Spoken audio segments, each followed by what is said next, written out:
Capítulo 2. Lição 1. Os ricos não trabalham pelo dinheiro. Pai, como é que a gente fica rico? Meu pai largou o jornal. Por que você quer ficar rico, filho?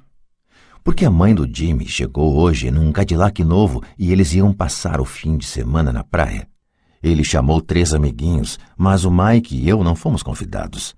Eles disseram que não chamavam a gente porque eram os garotos pobres. Falaram isso mesmo? Perguntou meu pai incrédulo. Falaram mesmo, respondi magoado.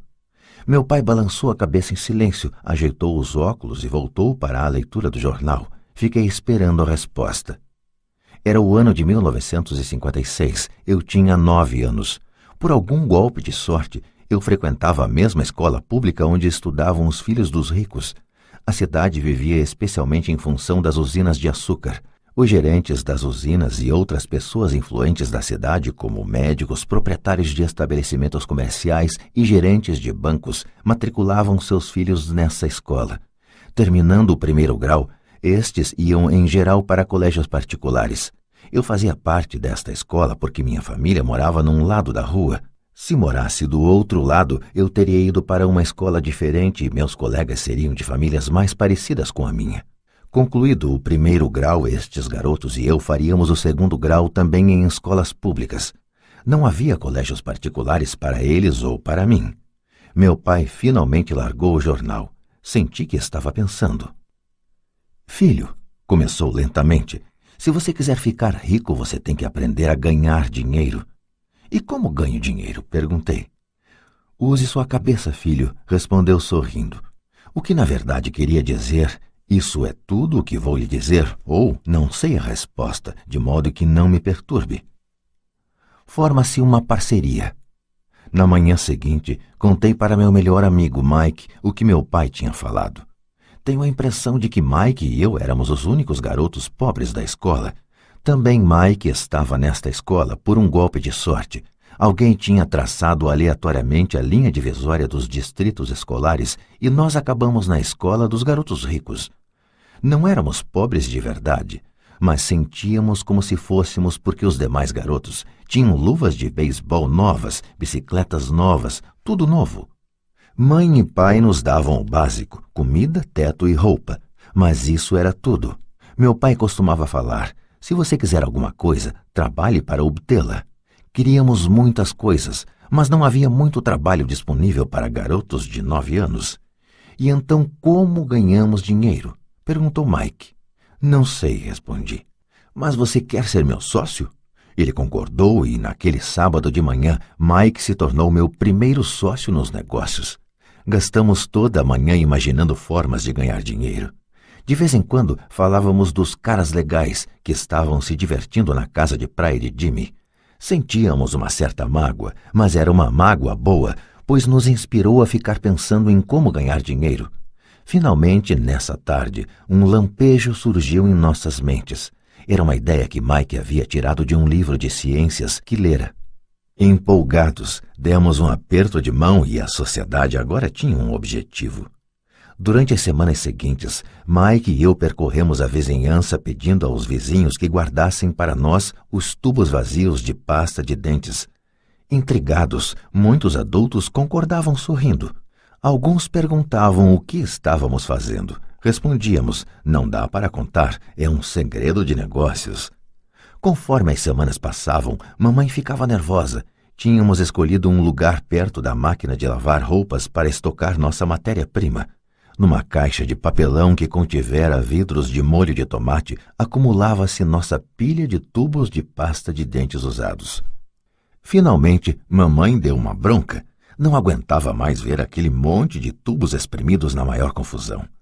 O que vocês estão fazendo, garotos? Perguntou. E não me venham novamente com a desculpa de que é um segredo de negócios. Deem um jeito nessa bagunça ou jogo tudo fora. Mike e eu argumentamos, explicamos que em breve teríamos o suficiente para começar a produção. Dissemos que estávamos esperando que alguns vizinhos acabassem de usar suas pastas para que pudéssemos recolher os tubos. Mamãe nos deu 1 semana de prazo. Antecipamos a data do início da produção. A pressão aumentava. Minha primeira sociedade já estava sendo ameaçada por uma notificação de despejo do nosso armazém, feita por minha própria mãe. Mike se encarregou de apressar o consumo das pastas, informando que os dentistas recomendavam a escovação mais frequente dos dentes. Comecei a instalar a linha de produção. Um dia meu pai chegou em casa com um amigo para mostrar como os garotos operavam a linha de produção a todo vapor perto da garagem. Por todo o lugar havia uma fina poeira branca. Numa mesa comprida se alinhavam embalagens de leite trazidas da escola e no forno japonês da família as brasas do carvão brilhavam gerando o máximo de calor. Papai caminhava com cuidado, o carro fora estacionado próximo ao portão da rua porque a linha de produção estava na frente da porta da garagem. Quando ele e seu amigo se aproximaram, viram uma vasilha de aço em cima das brasas e dentro dela os tubos de pasta de dentes derretiam. Naquela época não havia tubos de pasta de dentes de plástico, eles eram de chumbo. Por isso, depois que a pintura queimava, os tubos dentro da vasilha derretiam até ficarem líquidos. Com a ajuda do pegador de panela da mamãe, nós despejávamos o chumbo derretido através de um pequeno furo nas embalagens de leite, que estavam recheadas de gesso. O pó branco do gesso, que ainda não fora misturado à água, estava por toda parte. Com a pressa tínhamos derrubado o saco de gesso e parecia que toda a área fora atingida por uma nevasca. As embalagens de leite vazias serviam para fazer moldes de gesso. Meu pai e seu amigo nos observavam enquanto vertíamos o chumbo derretido num pequeno buraco no topo de um cubo de gesso. Cuidado, disse meu pai. Fiz que sim com a cabeça sem olhar para cima. Quando terminei de colocar o chumbo derretido, larguei a vasilha e sorri para meu pai. O que vocês estão fazendo? Perguntou com um sorriso cauteloso. Estamos fazendo o que você me mandou fazer. Estamos nos tornando ricos, respondi. Somos sócios, disse Mike, sorrindo e balançando a cabeça. E o que há nesses moldes de gesso? Perguntou papai. Veja, falei, esta vai ser uma boa fornada. Com um pequeno martelo, bati no selo que dividia o cubo em dois. Com cuidado puxei a parte de cima do molde de gesso e uma moedinha de chumbo caiu. Minha nossa, falou papai, vocês estão cunhando moedinhas de chumbo? Certo, falou Mike. Estamos fazendo o que o senhor disse, estamos fazendo dinheiro. Em inglês, usa-se a mesma expressão para significar fazer e ganhar dinheiro, make money. O amigo de meu pai se virou e caiu na gargalhada. Meu pai sorriu e balançou a cabeça. À sua frente estavam, além do fogo e da caixa de tubos de pasta de dentes vazios, dois garotos cobertos por uma poeira branca rindo de orelha a orelha. Meu pai pediu que largássemos tudo e nos sentássemos com ele no degrau da frente de casa. Sorrindo, nos explicou carinhosamente o que significava a palavra falsificação. Nossos sonhos estavam desfeitos. Você quer dizer que isto é ilegal? Perguntou Mike com um soluço na voz. Deixe eles, disse o amigo de meu pai. Eles podem estar desenvolvendo um talento natural. Meu pai olhou para ele furioso. Sim, é ilegal, falou o papai calmamente. Mas vocês demonstraram muita criatividade e ideias originais. Continuem, estou orgulhoso de vocês. Desapontados, Mike e eu ficamos sentados uns 20 minutos antes de começarmos a arrumar a bagunça. O negócio fora encerrado no próprio dia da inauguração. Varrendo a poeira, olhei para Mike e falei. Acho que Jimmy e os amigos dele estavam certos. Somos pobres. Quando falei isso, meu pai já estava saindo. Garotos, falou, vocês só serão pobres se desistirem. O mais importante é que fizeram alguma coisa. Muitas pessoas falam e sonham em ficar ricas. Vocês fizeram alguma coisa. Estou muito orgulhoso de vocês. Repito, continuem, não desistam. Mike e eu ficamos quietos, calados. Eram palavras simpáticas, mas nós ainda não sabíamos o que fazer. Então por que você não é rico, papai? Perguntei. Porque resolvi ser professor. Os professores não estão muito preocupados em ficar ricos. Nós gostamos de ensinar. Gostaria de poder ajudar vocês, mas na verdade não sei como ganhar dinheiro. Mike e eu voltamos à arrumação. Falou meu pai, se vocês querem aprender como enriquecer, não perguntem para mim. Falem com seu pai, Mike. Meu pai? Perguntou Mike surpreso. Sim, seu pai, repetiu papai com um sorriso. Seu pai e eu temos conta no mesmo banco e o gerente está encantado com seu pai. Ele me disse várias vezes que seu pai é brilhante quando se trata de ganhar dinheiro. Meu pai? Repetiu Mike incrédulo. Então por que não temos uma casa bonita, um carrão como os garotos ricos da escola? Um carrão e uma casa bonita não querem necessariamente dizer que você é rico ou que tem muito dinheiro, respondeu papai. O pai de Jimmy trabalha na usina. Ele não é muito diferente de mim. Ele trabalha para uma empresa e eu trabalho para o governo. A empresa compra o carro para ele. Se a usina tiver problemas financeiros, o pai de Jimmy pode acabar sem nada. Seu pai é diferente, Mike. Ele parece estar construindo um império e desconfio que em alguns anos ele será um homem muito rico. Ao ouvir isso, Mike e eu nos empolgamos novamente. Mais dispostos, limpamos a confusão provocada por nosso defunto negócio. Enquanto limpávamos, fazíamos planos sobre quando e onde falar com o pai de Mike. O problema é que o pai de Mike trabalhava muito e às vezes chegava muito tarde em casa. Ele era dono de armazéns, de uma empresa de construção, de uma cadeia de lojas e de 3 restaurantes. Eram os restaurantes que o faziam voltar para casa tarde. Acabada a limpeza, Mike se despediu.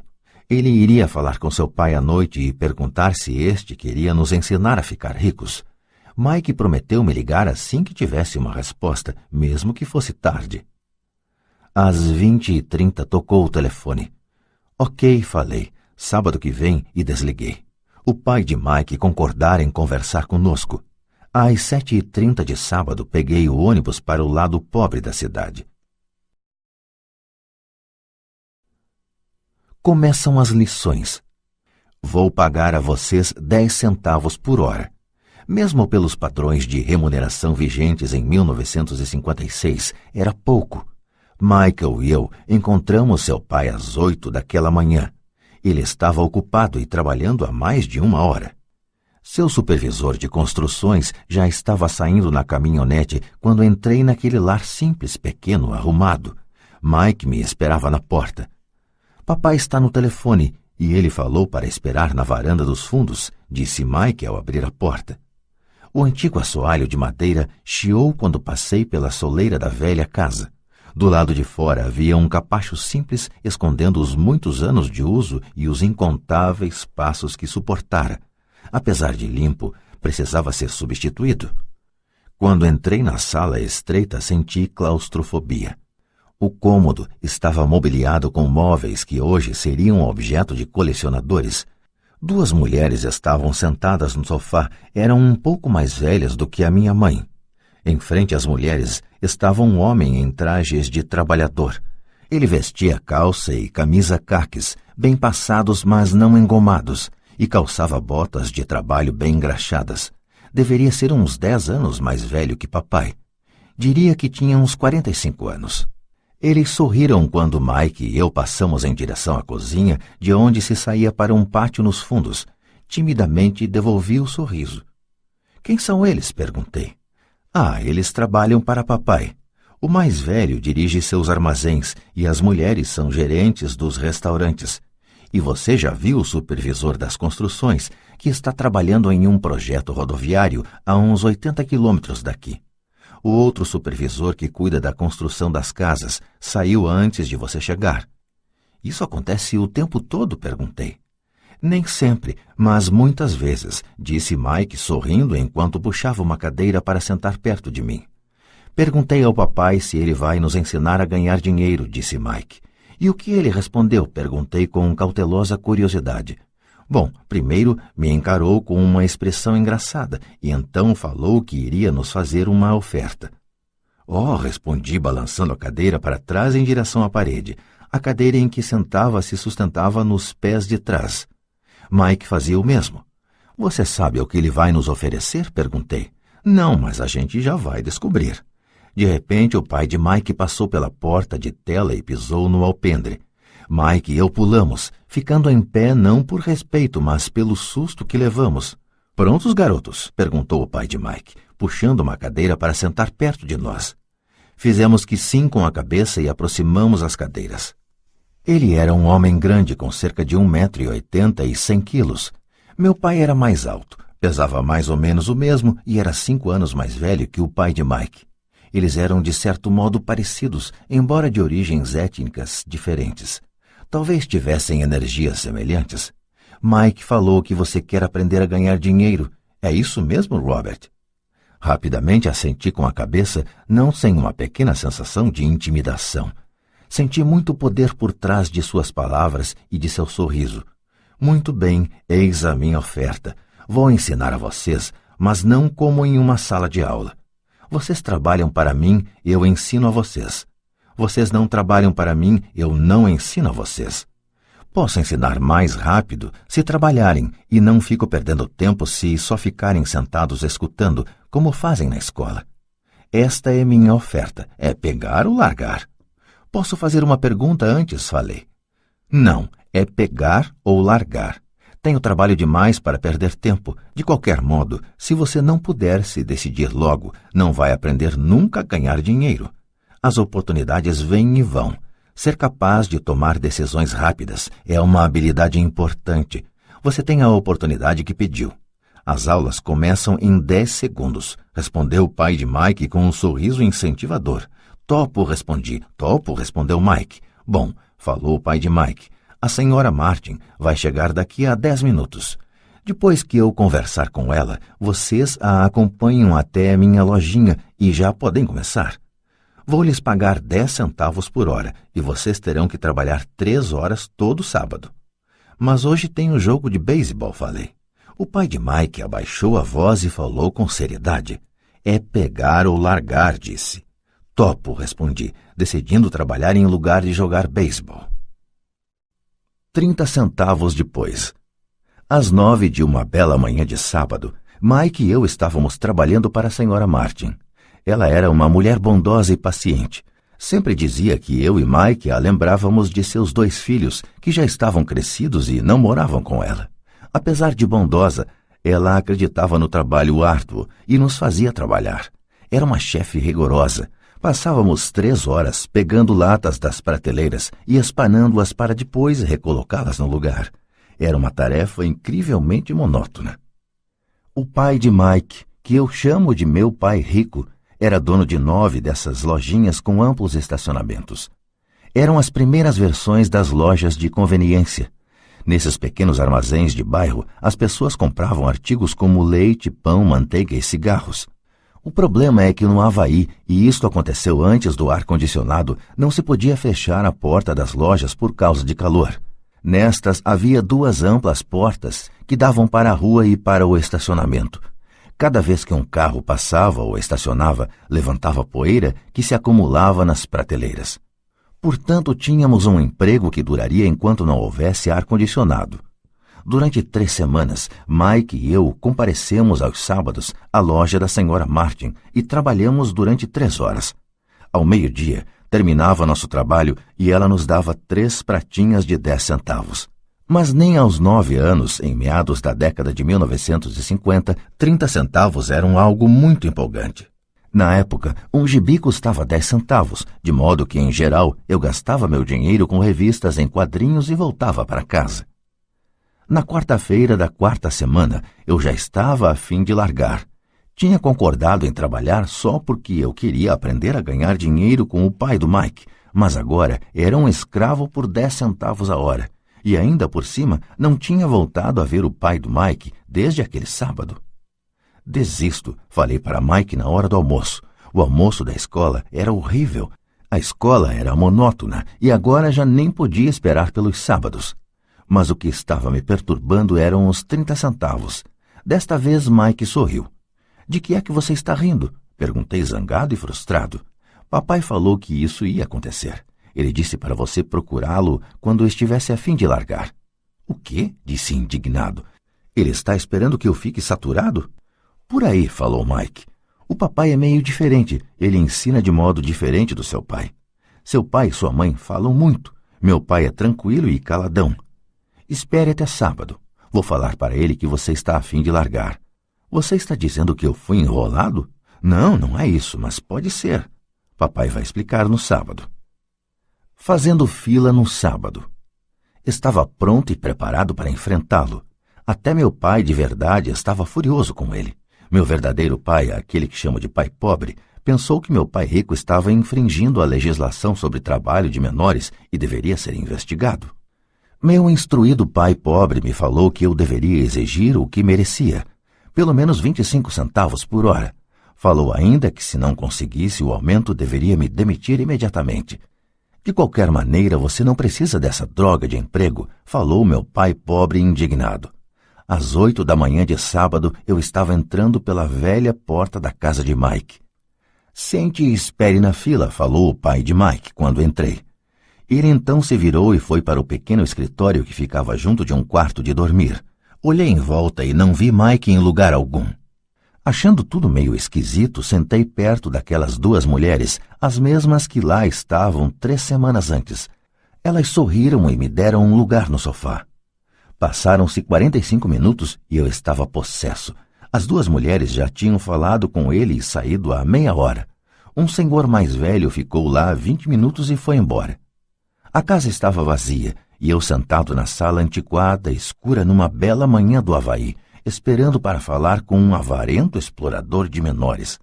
Podia ouvi-lo se movimentando no escritório, falando ao telefone e me ignorando. Queria sair dali, mas por alguma razão fiquei. Finalmente, 15 minutos depois, exatamente às 9, o pai rico apareceu sem dizer palavra e me fez sinal com a mão para entrar no modesto escritório. Parece que você está querendo um aumento ou vai largar, falou o pai rico rodando a cadeira giratória. Bem, o senhor não está cumprindo sua parte do acordo. Falei quase em prantos.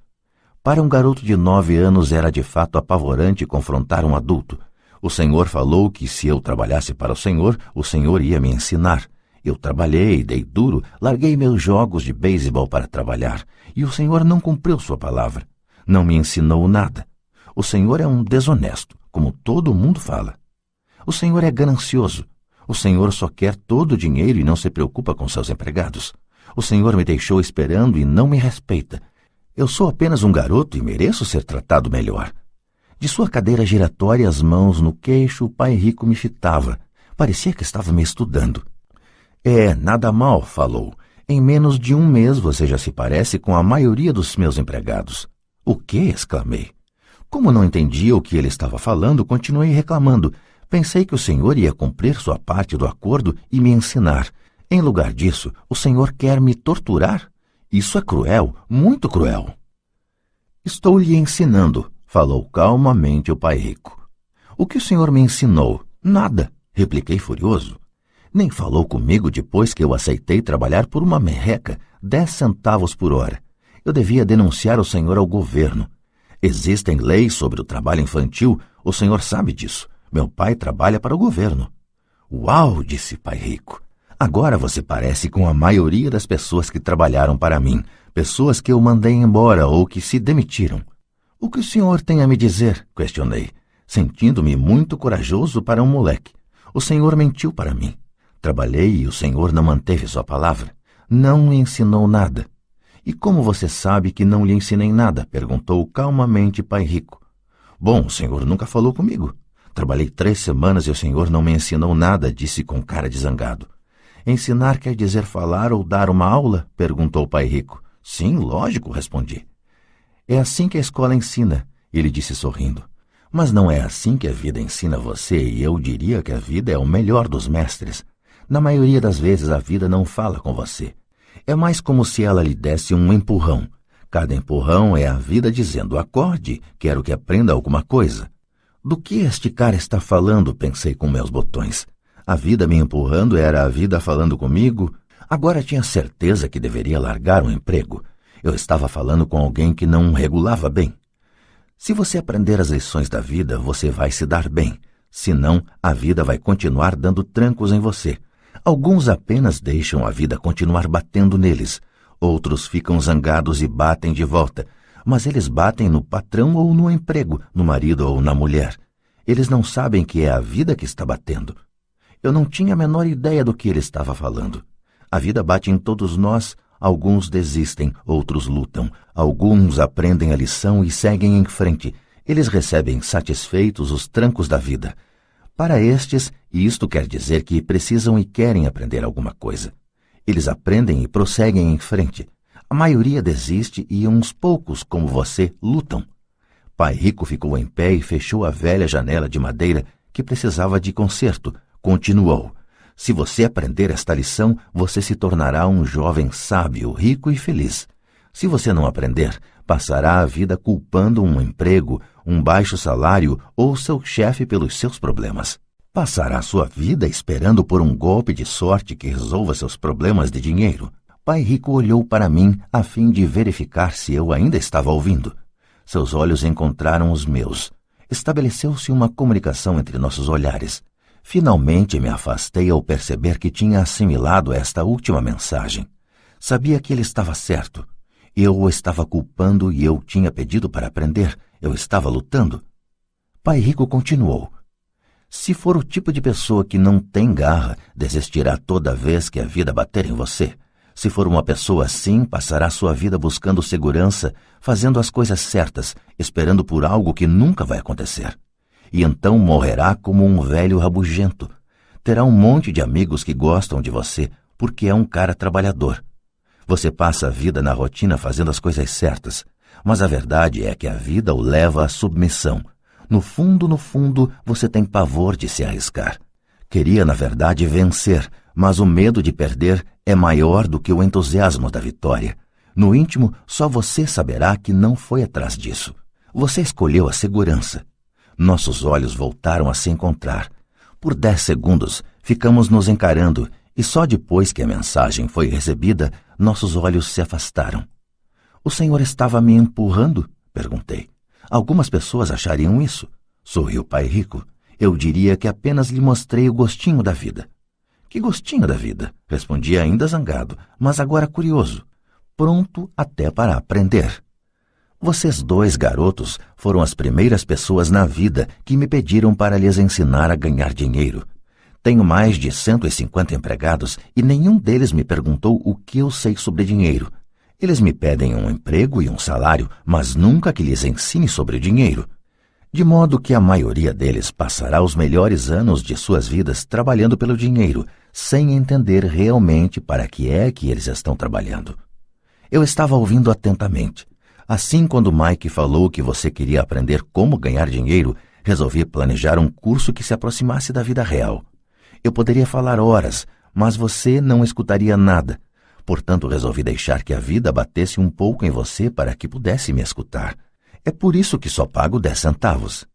E qual é a lição que aprendi trabalhando por 10 centavos a hora? Perguntei. Que você é mesquinho e explora seus empregados? Pai Rico se inclinou para trás e soltou uma gargalhada. Finalmente, quando parou de rir, falou. É melhor que você mude seu ponto de vista. Pare de culpar-me pensando que eu sou o problema. Se você pensa que eu sou o problema, então terá que me modificar. Se perceber que você é o problema, então poderá modificar a si mesmo, aprender alguma coisa e tornar-se mais sábio.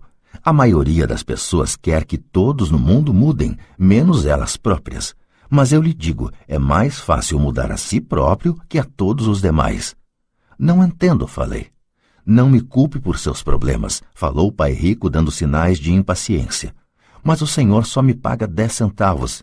E então o que você está aprendendo? Perguntou Pai Rico com um sorriso. Que o senhor é mesquinho, respondi com uma risadinha. Está vendo, você acha que eu sou o problema, retrucou Pai Rico. Mas o senhor é? Bem, continue assim e você não aprenderá nada. Pense que sou o problema, então quais são suas escolhas? Bem, se o senhor não me pagar mais ou não me respeitar mais e me ensinar, eu largo tudo. Muito bem, disse Pai Rico. E isso é exatamente o que faz a maioria das pessoas. Elas se demitem e começam a procurar outro emprego, uma oportunidade melhor e um salário mais alto, pensando que um novo emprego ou um salário mais alto resolverão o problema. Não é o que acontece na maioria dos casos. Então, o que resolve o problema? Perguntei. Pegar esses miseráveis 10 centavos por hora e sorrir? Pai Rico sorriu. Isso é o que fazem as outras pessoas. Apenas aceitam o pagamento sabendo que eles e suas famílias lutarão com dificuldades financeiras. Mas é tudo o que fazem, esperando um aumento na ilusão de que mais dinheiro resolverá o problema. A maioria se conforma e alguns procuram um segundo emprego, trabalhando mais, mas continuam aceitando um contra-cheque ínfimo. Fiquei olhando para o chão, começando a entender a lição que Pai Rico estava apresentando. Podia sentir que tinha um gosto de vida. Finalmente olhei para cima e repeti a pergunta. Então, o que é que resolve o problema? Isto, disse ele, dando-me um ligeiro tapinha na cabeça. Essa coisa que está entre suas orelhas. Foi nesse momento que Pai Rico me mostrou o ponto de vista central que o separava de seus empregados e de meu pai pobre, e que mais tarde o levou a tornar-se um dos homens mais ricos do Havaí, enquanto meu pai, muito instruído, mas pobre, lutou com problemas financeiros durante toda a sua vida.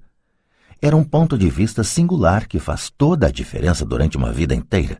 Pai Rico repetia de vez em quando esse ponto de vista que eu chamo a lição 1. Os pobres e a classe média trabalham pelo dinheiro, os ricos fazem o dinheiro trabalhar para eles.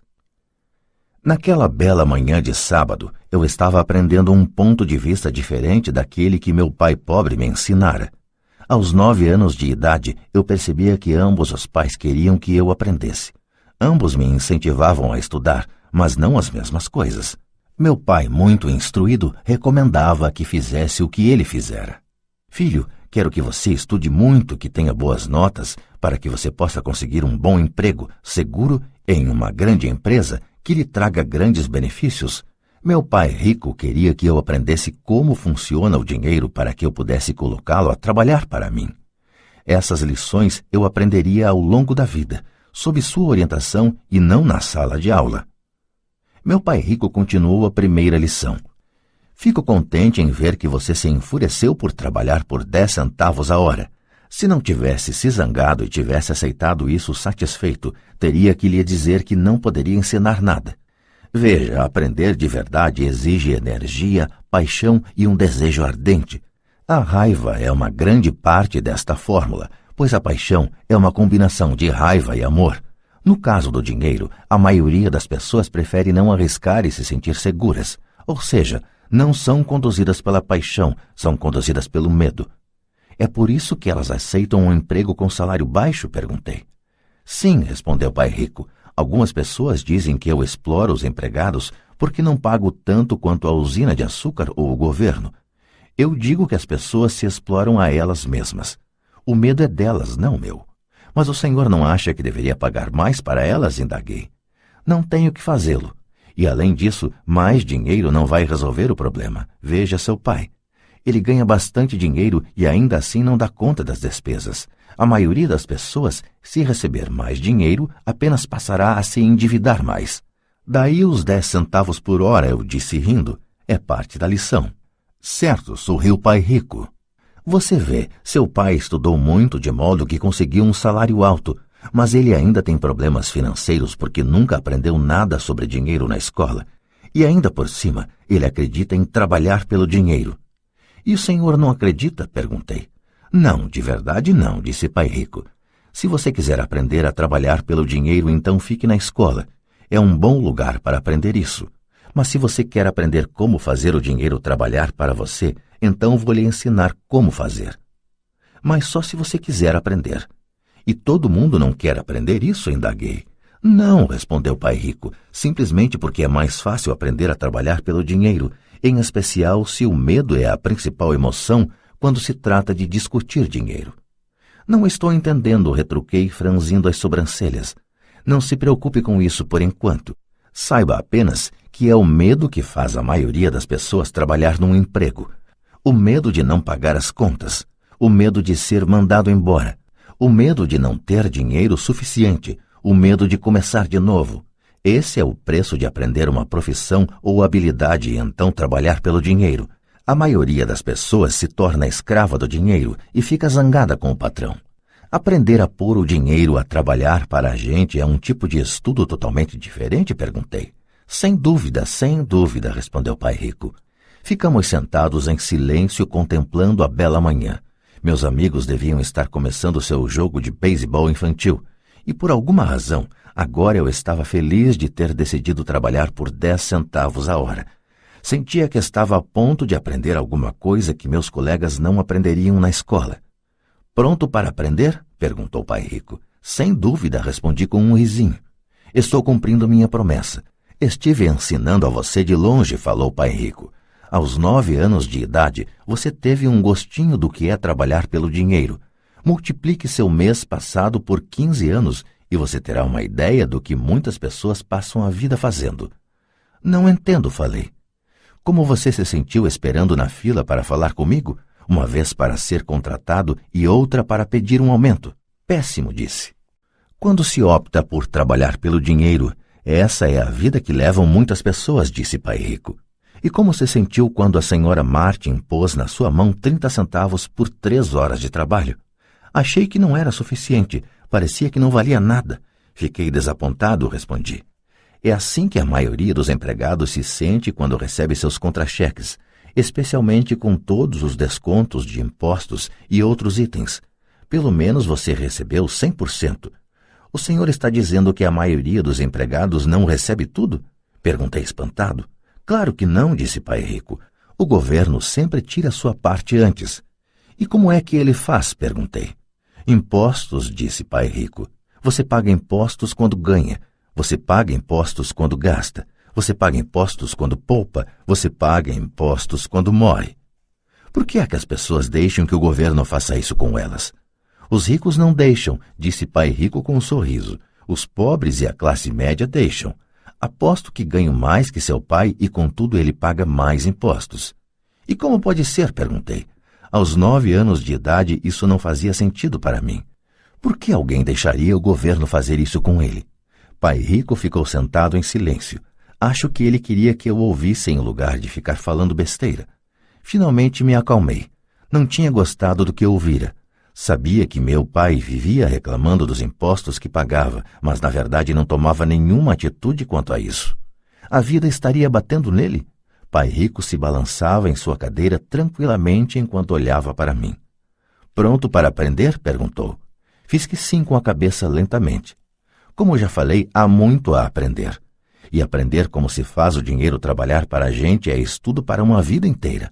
A maioria das pessoas fica 4 anos numa faculdade e aí termina os estudos. Eu sei que meu estudo sobre o dinheiro vai continuar por toda a minha vida, simplesmente porque quanto mais sei, mais descubro que tenho que aprender ainda. As pessoas em geral nunca estudam um assunto. Trabalha-se, recebe-se o salário, conferem-se os canhotos do talão de cheques e isso é tudo. E ainda se espantam porque têm problemas de dinheiro. Então pensam que mais dinheiro vai resolver a situação. Poucos percebem que lhes falta instrução financeira. Então papai tem dificuldade com os impostos porque ele não entende de dinheiro? Perguntei confuso. Olha, disse Pai Rico, os impostos são apenas uma pequena parte do aprendizado para fazer o dinheiro trabalhar para você. Hoje eu só queria descobrir se você ainda tem a paixão de aprender sobre dinheiro. A maioria das pessoas não tem. Elas querem ir para a escola, aprender uma profissão, divertir-se no trabalho e ganhar rios de dinheiro.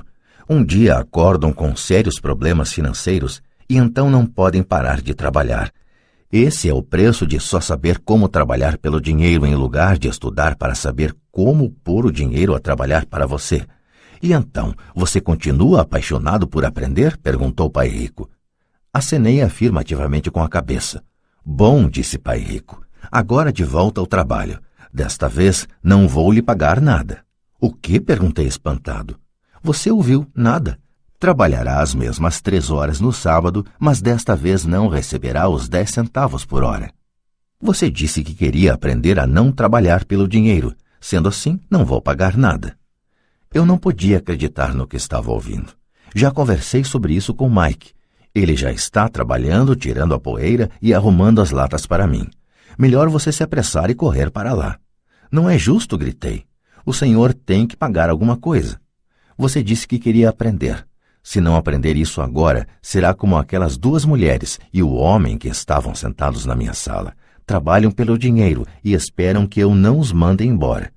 Ou como seu pai, ganhando rios de dinheiro apenas para ficar endividado até o pescoço e esperando que mais dinheiro resolva o problema. Se for isso o que você quer, então volte para aqueles 10 centavos a hora. Ou você pode ainda fazer aquilo que muitas pessoas acabam fazendo, reclamar que o salário não é suficiente, demitir-se e procurar outro emprego. Que é que eu faço? Perguntei. Pai Rico deu um tapinha em minha cabeça. Use isto, falou. Se você usar bem, logo estará me agradecendo por ter lhe dado uma oportunidade de se tornar um homem rico. Fiquei parado, sem acreditar que eu estivesse embarcando nessa canoa. Queria conseguir um aumento e acabei sendo convencido a trabalhar de graça. Pai Rico voltou a dar um tapinha na minha cabeça e disse: use isto, agora fora daqui, de volta ao trabalho.